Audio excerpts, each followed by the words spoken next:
I never imagined I'd witness my 24-year-old daughter committing an act so unthinkable that it would destroy our family forever. On that snowy July night in Millfield, Ohio, I followed Hannah to the Miami River and watched her lower a wooden basket onto the dark water. As it began drifting downstream, I plunged into the freezing current and caught it just in time. When I opened that basket and whispered to Beatrice, "Oh my God, look what's in here," I realized our daughter had crossed a line no parent should ever cross. What was inside that basket changed everything. Before I tell you what happened next, let me know in the comments.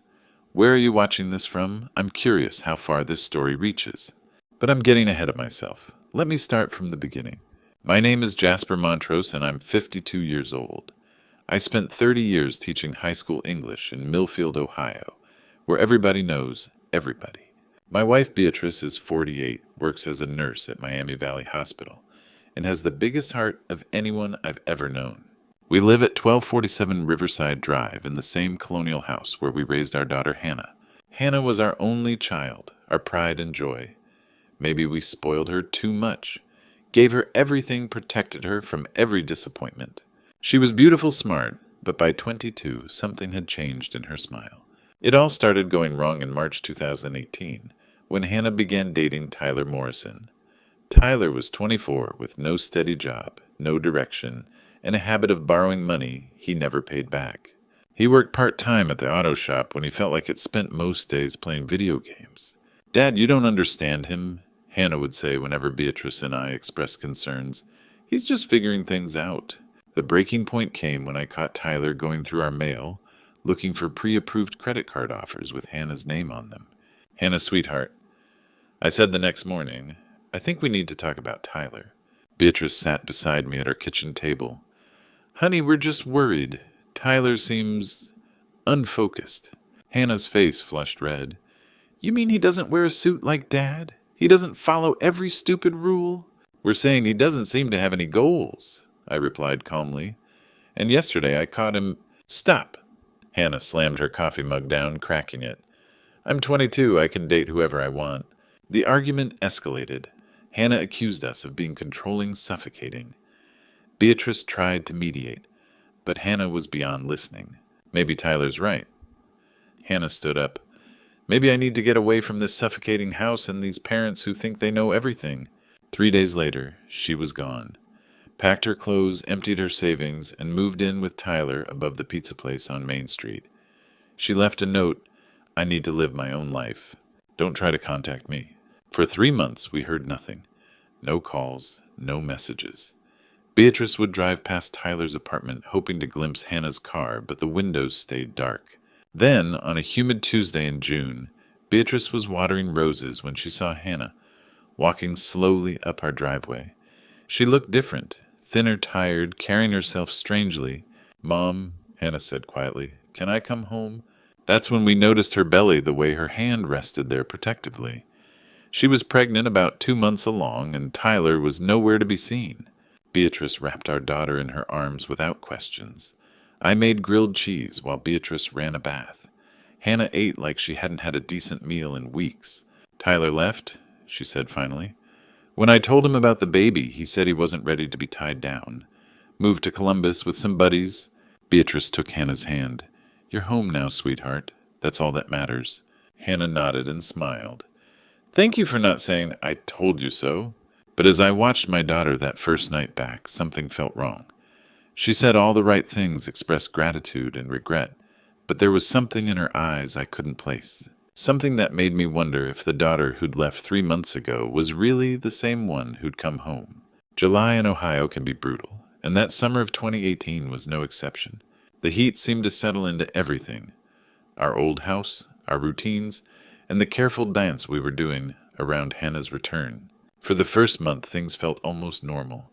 Hannah had been home 4 weeks, and she was trying. She'd help Beatrice with breakfast, sit on the front porch talking about baby names and nursery colors. "I was thinking yellow," she said one evening watching fireflies. "Something neutral. Maybe set up the crib in my old room." Beatrice squeezed my hand. "That sounds perfect, honey." August brought enthusiasm that surprised us. Hannah spent hours at Target selecting tiny clothes and soft blankets. She reorganized her bedroom, moving out old trophies to make room for baby furniture. She read pregnancy books highlighting passages about nutrition. "Look at this, Mom," she'd say, showing Beatrice nursery themes on her phone. "Isn't the elephant pattern adorable?" September continued the same way.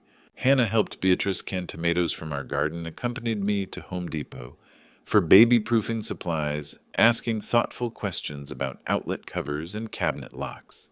But October brought changes. It started small. Hannah began sleeping later, claiming pregnancy fatigue. Then came the requests. "Dad, could you bring me orange juice? The baby's making me too nauseous to get up." "Mom, would you make my doctor's appointment? I can't deal with being on hold." By mid-October, Hannah had taken permanent residence on our couch, surrounded by pregnancy pillows and remote controls. She'd wave dismissively when Beatrice suggested walks. "The doctor said I need more rest." Hannah would say, though I'd never heard any doctor give that advice. Beatrice waited on her hand and foot, bringing meals on trays, doing laundry, helping her bathe when Hannah claimed dizziness. I watched my wife exhaust herself, coming home from 12-hour hospital shifts, only to become Hannah's personal caretaker. November brought the blame. "You know," Hannah said one evening as Beatrice massaged her feet, "if you and Dad hadn't been so judgmental about Tyler, maybe things would have worked out differently." I looked up from my newspaper. "Hannah Tyler left you. That wasn't our fault." "But he only left because you made me doubt him," she shot back. "All your warnings poisoned our relationship. If you'd supported me, maybe he would have stayed." Beatrice's hand stilled. "Sweetheart Tyler made his own choice about the baby. Did he leave because he knew you'd never accept him?" The accusations became daily. Everything was our fault. Tyler's departure, her morning sickness, even getting pregnant. "If you'd taught me better about relationships," she'd say, "or if you hadn't made me sneak around." By late November, Beatrice was at her wit's end. "Jasper, I think we should suggest counseling," she whispered while Hannah bathed. "Something's not right." When Beatrice gently brought it up, Hannah exploded. "There's nothing wrong with me. I'm pregnant, not crazy. Maybe if you stopped treating me like I'm broken, I'd feel better." But what she said next really worried me. Sometimes I wonder if I even want to be a mother. Maybe some people just aren't cut out for it. Beatrice and I exchanged glances. That night, lying in bed, we whispered hopes into the darkness. "Once the baby comes," Beatrice said softly, "she'll change. Maternal instinct will kick in. It has to." I wanted to believe her. God, how I wanted to believe her. December 20th arrived with a blizzard that blanketed Millfield in 6 inches of fresh snow. Beatrice was working the night shift when Hannah's contractions started around 11 p.m. I drove through the storm to Miami Valley Hospital, gripping the steering wheel while Hannah breathed through each wave of pain in the passenger seat. "It's going to be okay, sweetheart." I kept saying, though, honestly, I was terrified. First babies can be unpredictable, and the roads were treacherous. 12 hours later, at 11:47 a.m. on December 21st, Sophia Montrose entered the world, weighing 6 pounds 3 ounces. She had Hannah's blonde hair and the bluest eyes I'd ever seen. When the nurse placed her in Hannah's arms, something magical seemed to happen. "Oh my God," Hannah whispered, tears streaming down her face as she stared at her daughter. "She's perfect. She's absolutely perfect." I called Beatrice at the hospital, and she rushed over during her break. The 3 of us crowded around that tiny hospital bed, watching Sophia sleep in her mother's arms. "I want to try breastfeeding," Hannah announced to the lactation consultant. "I want to do everything right for her." For those first few days in the hospital, Hannah was everything we'd hoped she'd become. She changed diapers without complaint, woke up every 2 hours for feedings, and insisted on giving Sophia her first bath. She took dozens of photos, sending them to her old high school friends with captions like, "Meet my beautiful daughter." The first week at home continued the same way. Hannah had moved the bassinet into her bedroom and was getting up for night feedings. She'd sit in the nursery rocking chair we'd bought, humming lullabies while Sophia nursed. Beatrice and I would peek in sometimes, and the sight of them together filled our hearts with relief. "See?" Beatrice whispered to me one evening. "I told you maternal instinct would kick in. But the second week brought changes. I'm so tired, Mom," Hannah complained one morning, dark circles under her eyes. Sophia was up every hour last night. This is harder than I thought it would be. Beatrice, who was on vacation from the hospital to help with the baby, immediately stepped in. Why don't you let me take the night shift tonight? You need your rest. Would you? Hannah's relief was palpable. Just for one night so I can sleep. One night became 2, then 3. By the 3rd week, Hannah had stopped getting up for feedings altogether. Beatrice was doing all the night work while Hannah slept soundly behind her closed bedroom door. The doctor said new mothers need their sleep, Hannah would say when I gently suggested she might want to take some of the night shifts back. Besides, you're both better at it than I am. The breastfeeding stopped next. Hannah claimed it was too painful, too exhausting. Beatrice started preparing bottles while Hannah retreated further into her room, emerging only for meals and the occasional diaper change. By January, the transformation was complete. Hannah would stay in her pajamas all day, coming downstairs only when Beatrice called her for dinner. She'd glance at Sophia in her bouncy seat, but rarely picked her up. When the baby cried, Hannah would look annoyed rather than concerned. "Can someone please make her stop?" she'd say, covering her ears. "That noise is driving me crazy." Beatrice and I became Sophia's primary caregivers. We took turns with night feedings, changed diapers, gave baths, and did everything new parents do. Hannah watched from the sidelines like a disinterested observer. Then came the morning that changed everything. I was warming a bottle for Sophia's 6 a.m. feeding when Hannah shuffled into the kitchen in her bathrobe. Sophia was crying in her bouncy seat, and I was juggling the bottle preparation with trying to soothe her. "Could you hold her for just a minute while I finish this?" I asked Hannah. Hannah looked at her crying daughter with something I can only describe as disgust. "No," she said flatly. "That little brat has completely ruined my life. I can't even look at her without feeling sick." The bottle slipped from my hands, formula splashing across the kitchen floor. Beatrice, who had been coming downstairs, stopped dead on the staircase. Hannah turned and walked back upstairs without another word, leaving Beatrice and me staring at each other in shock. That's when I realized the terrible truth we'd been avoiding. Our daughter had no maternal instinct at all. February in Ohio is always the cruelest month. Too cold to go outside, too dark to feel hopeful, and that winter of 2019 felt especially brutal inside our house on Riverside Drive. What had started as a shocking realization became our daily nightmare. Hannah had essentially disappeared from Sophia's life, treating her daughter like an unwelcome houseguest. She'd walk past the baby's cries without a glance, stepping over toys scattered across the living room. "Hannah, could you hold her while I make lunch?" Beatrice would plead, bouncing, fussy Sophia.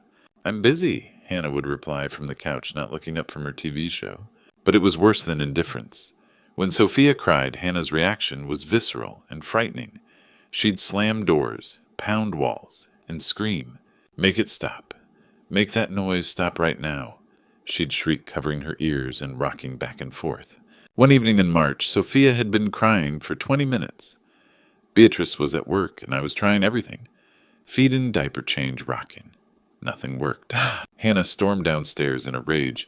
"I can't take this anymore," she screamed, face twisted with hatred. "Why won't she just shut up?" "She's a baby, Hannah," I said calmly. "This is what babies do." "Well, I never asked for this." She grabbed a coffee mug and hurled it against the wall, ceramic exploding everywhere.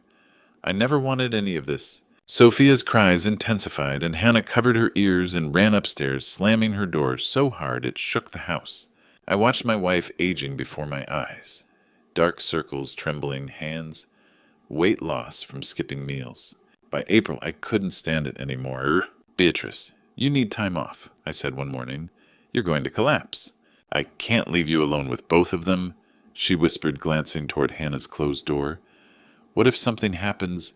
Beatrice requested family leave and started staying home full time. It helped with Sophia's care, but meant we both witnessed Hannah's complete disconnection. She'd sleep until noon, emerge only for meals, spending the rest of her time in her room or on the couch, acting like Sophia didn't exist. "Hannah," Beatrice said gently in May, "I think talking to someone might help. Postpartum depression is real and there are treatments." "There's nothing wrong with me," Hannah exploded. "You people are making this into something it's not. I just need time to adjust. Stop treating me like some mental patient." By June, her words took on a darker tone. "Sometimes I think about what my life would be like if she wasn't here. Hannah said one evening, staring out the kitchen window while Beatrice fed Sophia. Beatrice's hand stilled. What do you mean? I mean, what if there was a way to solve this problem permanently? The way she said problem, like Sophia was some equation rather than a living child, made my blood run cold. Hannah, you're talking about your daughter, I said carefully. She turned to look at me, and I didn't recognize the person staring back. Her eyes were flat, empty, like looking into a frozen pond. No, she said quietly. I'm talking about the thing that destroyed my life. July arrived with a heat wave that pressed down on our house like a suffocating blanket. The tension had reached a breaking point. Beatrice and I barely slept, taking turns watching Sophia and keeping one eye on Hannah, who had started making comments about taking care of things and ending the situation. Something was building toward an explosion, and I was terrified of what form it might take. The night of July 15th started like so many others that summer, with oppressive heat refusing to break even after sunset. Beatrice and I lay in bed, both wide awake despite the late hour. She's been so quiet today, Beatrice whispered. Too quiet. Hannah had barely emerged from her room, hadn't eaten dinner, hadn't made her usual complaints about Sophia's crying. The silence felt more ominous than her outbursts. At 2:15 a.m. we both heard it, the soft creak of the front door opening then closing. Beatrice grabbed my arm. Jasper, someone's outside. I moved to our bedroom window, peering through the blinds. There was Hannah moving slowly down our driveway, carrying something wrapped in a blanket against her chest. My blood turned to ice water. Beatrice, get dressed, now. We threw on clothes and followed at a distance. Hannah was heading toward Miami River, accessible through the small park behind our neighborhood. Fresh snow had begun falling, dusting the sidewalks and muffling our footsteps. In winter, the river moved slowly, dark and cold. Tonight, with temperature hovering just above freezing, thin ice lined the edges. We stayed in shadows of oak trees, watching Hannah make her way to the riverbank. She stopped at a small wooden dock that local fishermen used in warmer months. Snow was falling heavier now, creating eerie silence. Hannah knelt beside the water, still holding the blanket-wrapped bundle. We crept within 20 feet, hiding behind a maintenance shed, and heard her talking softly. I'm sorry, she was saying, voice eerily calm. I'm really sorry, but you ruined everything. My life, my future, my happiness. This is the only way I can be free. I strained to see what she was doing, but the angle and darkness made it difficult. She seemed to be arranging something moving with mechanical precision. Then she stood up, and without hesitation placed whatever she was holding onto the water's surface. Something began drifting slowly downstream with the current. Hannah watched it float away for maybe 10 seconds, then turned and started walking back toward the path, face completely expressionless. That's when something inside me snapped. Hannah, I shouted, bursting from behind the shed. What have you done? She spun around, startled but not panicked. I was already running toward the water, pulling off my jacket as I moved.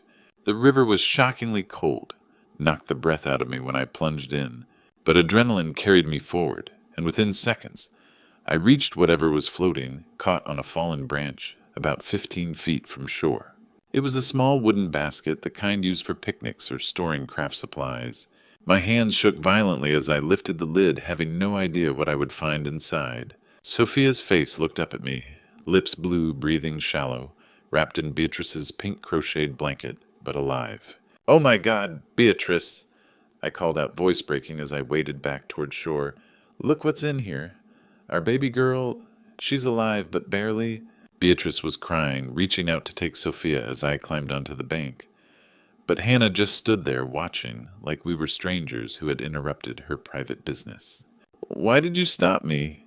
She asked, tone flat and matter of fact. She's my burden to bear. I should be able to decide what to do with her. Beatrice wrapped Sophia in my jacket, trying to warm her tiny body. Hannah, this is your daughter. How could you? She's not my daughter, Hannah interrupted. She's the mistake that destroyed my life. And now you've ruined my chance to fix it. We had to get Sophia to Miami Valley Hospital immediately. But as we hurried back toward our house, I realized we weren't just racing to save our granddaughter's life. We were racing against time to figure out what to do about our daughter, who had just tried to commit an unthinkable crime. The fluorescent lights of Miami Valley Hospital's emergency room felt harsh and unforgiving at 3:30 in the morning. Dr. James Morrison, who had delivered Sophia 7 months earlier, worked quickly while Beatrice and I stood helplessly still, dripping river water. Her core temperature is 89 degrees, Dr. Morrison said, wrapping Sophia in warming blankets. Mild hypothermia, but she's responding well. You got to her just in time. Just in time. 5 more minutes in that freezing water and we would have lost her forever. Will there be lasting effects? Beatrice asked. I don't think so. Babies are resilient, but we'll keep her for observation at least 24 hours. Hannah had remained silent during the drive, sitting like a passenger who had missed her stop. Even now, as medical staff saved her daughter's life, she showed no emotion, no concern, no maternal instinct. Where's the baby's mother? Dr. Morrison asked. Beatrice and I exchanged looks. Hannah was in the waiting area, staring at a muted television, completely detached. She's not well, Beatrice said carefully. By dawn, Sophia's condition had stabilized. Beatrice stayed with her while I made the most difficult phone call of my life. I need to report a crime against a child, I told the police dispatcher. Officer Rebecca Hayes arrived within the hour. She'd been 2 years behind me at Millfield High. Professional, but gentle. Jasper, tell me exactly what happened, she said, pulling out her notepad. I walked her through everything, finding Hannah at the river, watching her place Sophia in the basket to rescue. Beatrice provided details about Hannah's behavior, her rejection of motherhood, her disturbing comments. When Rebecca interviewed Hannah, our daughter showed no remorse. I was trying to solve a problem, Hannah said flatly. That baby ruined my life. I had every right to make my own decision. Hannah, you put your infant daughter in a basket and set her in a freezing river, Rebecca said carefully. That could have killed her. That was the point, Hannah replied without emotion. I wanted my life back. Rebecca looked at me with professional composure and personal horror. Hannah was arrested and taken for psychological evaluation. Dr. Jennifer Walsh, a court-appointed psychiatrist, spent 3 days interviewing her. Severe postpartum depression combined with antisocial personality disorder. Dr. Walsh explained to the judge during Hannah's hearing 2 weeks later, the defendant shows no empathy for her child and poses a continued threat to the child's safety. Judge Patricia Coleman, a stern woman who had seen every family tragedy, listened to all testimony before rendering her decision. Ms. Montrose, she said, looking directly at Hannah, you have committed one of the most serious crimes against a child this court has seen. However, given your mental health diagnosis and the fact that no permanent harm occurred, I sentence you to 18 months of mandatory residential psychiatric treatment at Riverside Mental Health Facility, followed by 2 years of supervised outpatient care. Hannah showed no reaction. She might as well have been hearing the weather report. Furthermore, Judge Coleman continued, you are prohibited from any contact with the minor child until the court deems you mentally stable and no longer a threat. Beatrice wept quietly as they led Hannah away in handcuffs. Our daughter looked back, once not at us, but at the courtroom clock, as if simply late for an appointment. That afternoon, Beatrice and I sat in a lawyer's office signing papers to become Sophia's legal guardians. At 7 months old, our granddaughter had survived more trauma than most people experience in a lifetime. But she was safe now. That's what mattered. She was safe, and she was ours to protect. January in Ohio always feels like the world's longest month, but January 2020 brought something unexpected. Hope.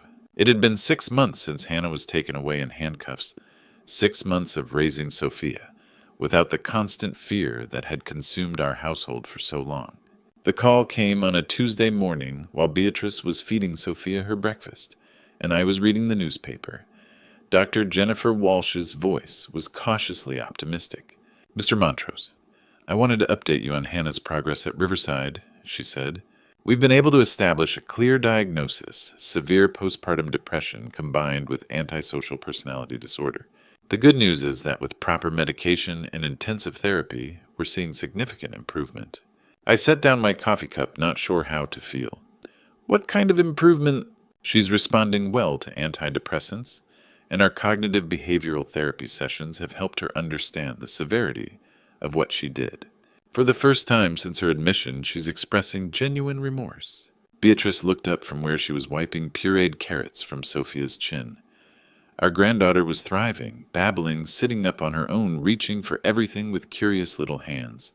She had no memory of that terrible night by the river, and we intended to keep it that way for as long as possible. "Does she ask about Sophia?" Beatrice called out. Dr. Walsh heard her. "Every session. She wants to know if the baby is healthy if she's walking, yet if she's saying words. It's actually a very positive sign. It shows the maternal bond that was severed is beginning to heal." By June, Dr. Walsh suggested I visit Hannah. I hadn't seen our daughter since the courtroom, and I wasn't sure I was ready. But Beatrice convinced me it was necessary. "She's still our child, Jasper," she said quietly one evening as we watched Sophia play with her blocks. "Maybe she's finding her way back to us." The woman I met at Riverside Mental Health Facility was not the same person who had walked away from a drowning baby 8 months earlier. Hannah had gained healthy weight. Her eyes were clear, and when she saw me, she broke down completely. "Dad," she sobbed, reaching across the visiting room table. "I'm so sorry. I can't believe what I did. I can't believe I almost...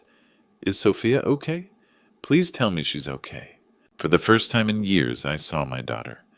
Really saw her. Not the angry, selfish young woman who had blamed everyone else for her problems, but the little girl who used to bring me dandelions from our backyard. "She's perfect," I said, my own voice breaking. "She's walking now, saying Mama and Dada, though she calls Beatrice and me those names." Hannah's face crumpled. I threw away the most precious thing in the world because I was too sick to see it. The medication helps me think clearly now. The therapy helps me understand how selfish and horrible I was. December brought Hannah's release from residential care. She moved into a supervised apartment complex in downtown Millfield, got a job at Cornerstone Books, and attended mandatory outpatient therapy 3 times a week. Dr. Walsh reported that she was complying with all treatment requirements and showing continued emotional growth. "She's not the same person who came to us 18 months ago," Dr. Walsh told me during one of our monthly check-ins. "The combination of medication therapy and genuine remorse has created what I believe is a sustainable recovery." But the real test came in March 2021, when Hannah made a request that kept Beatrice and me awake for weeks. "I want to see Sophia," she said during one of our supervised phone calls. "I know I don't deserve it. I know I have no right to ask. But I want to try to be part of her life, if you'll let me. I want to earn the chance to be her mother." Beatrice and I sat in our kitchen after that call, watching 2-year-old Sophia color with crayons at her little table. She was saying full sentences now, had Beatrice's gentle nature and my stubborn streak, and called us Grandpa and Grandma with pure love in her voice. "What do we do?" Beatrice whispered. "She seems genuinely changed, but what if we're wrong? What if she hurts Sophia again?" I looked at our granddaughter, so innocent and trusting, then at my wife, who had aged 10 years in the past 3. The decision we made would affect all our lives forever. July 2021 arrived with the kind of sweltering heat that makes Ohio summers memorable, but inside our air-conditioned living room on Riverside Drive, the atmosphere was cool with nervous anticipation. It had been exactly 2 years since that terrible night by the Miami River, and today marked something none of us could have imagined back then: Hannah's first supervised visit with Sophia.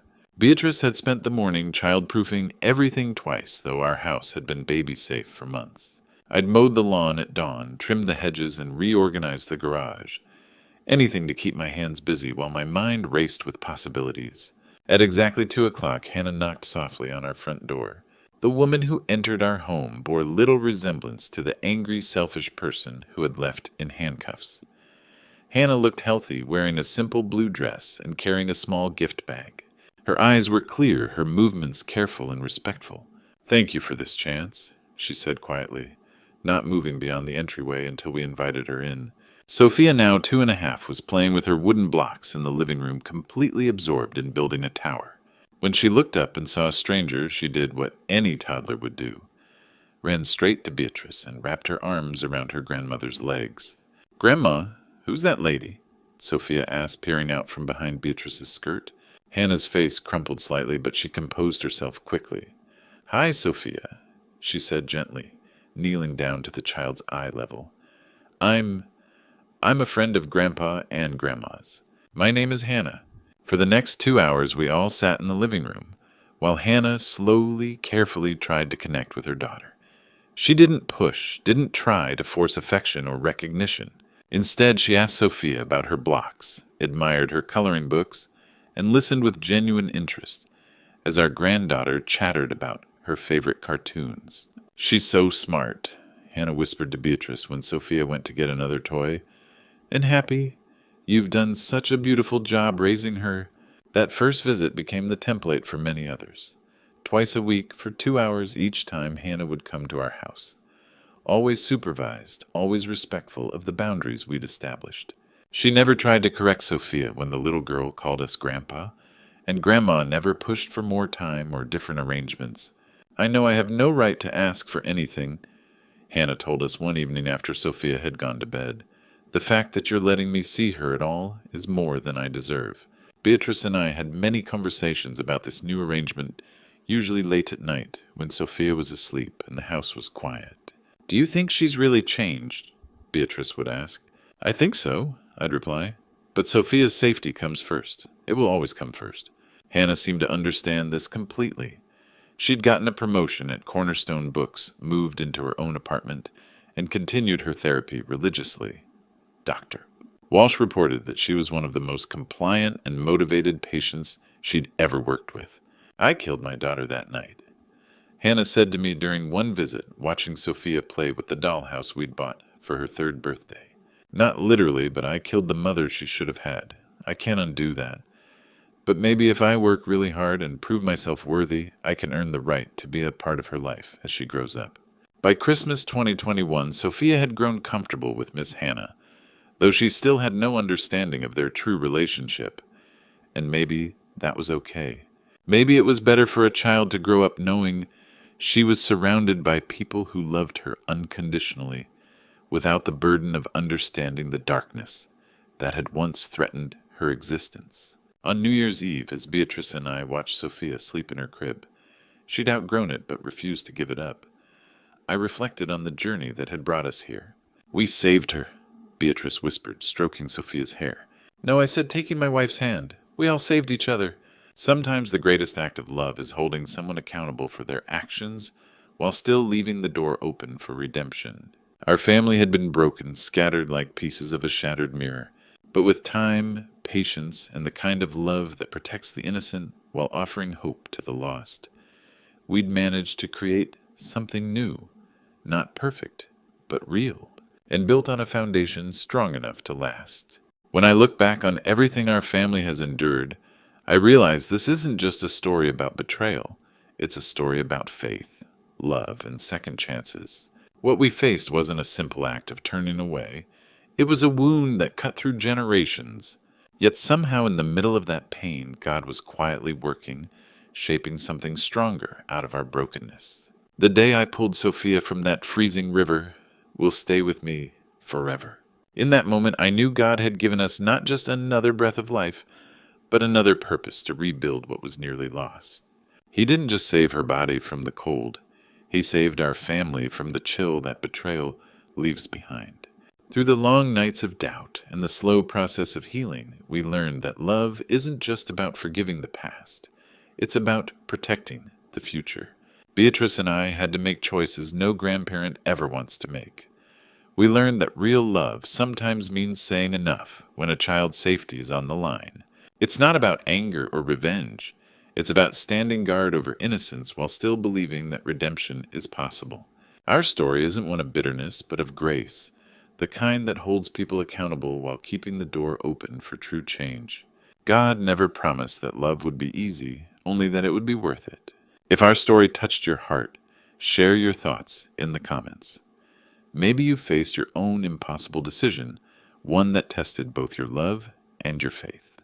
Remember this: no matter how dark the storm, love will always find its way home.